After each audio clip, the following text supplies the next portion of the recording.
A class can have any number of member variables, known as properties, associated with it. They're defined with one of three keywords: public, protected, or private. If you leave out the keyword, you will get a parse error. The keywords refer to the scope of visibility of the member variables, which I'll explore in greater detail in a later video.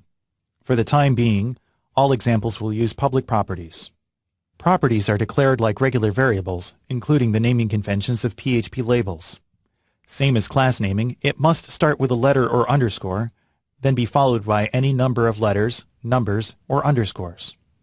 When naming a property, a best practice is to use lower camel naming, meaning the first letter of the name needs to be lowercase, and the first letter of any remaining words should be capitalized. Avoid naming a public property with an underscore at the beginning. Depending on the coding standard, this may visually indicate that it's actually private. When declaring a property, you can optionally initialize it with a default value. If you do, it must be a constant value. This means the value must be able to be evaluated upon compilation and not depend on something determined while running. Let's build upon the first address class. Public street name. This is a valid property name that follows best practices. Public subdivision name equals California. This is also a valid property name that includes an initialization. Public underscore city. This is a valid property name, but as described before, does not follow best practices by implying that it has a different variable scope. Public time underscore updated equals time. This is a valid property name, but as the value is determined at runtime, this is an illegal initialization and will generate a parse error.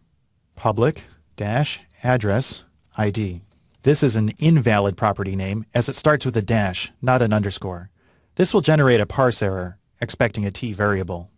Public city underscore copy equals underscore city.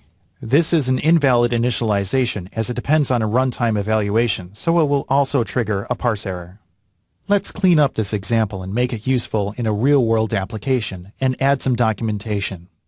For the time being, I'll use human-readable data for properties with known domains, such as the city, subdivision, and country name. We'll start with basic class documentation. Next, add properties to hold the street address. Public street address 1. Public street address 2.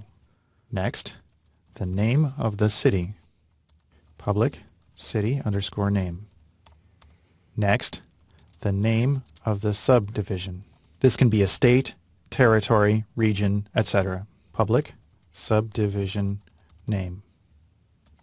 Next, the postal code. Public postal code. And finally, the name of the country. Public country name. Now that we have a class definition, let's save it before we move on to creating a method in the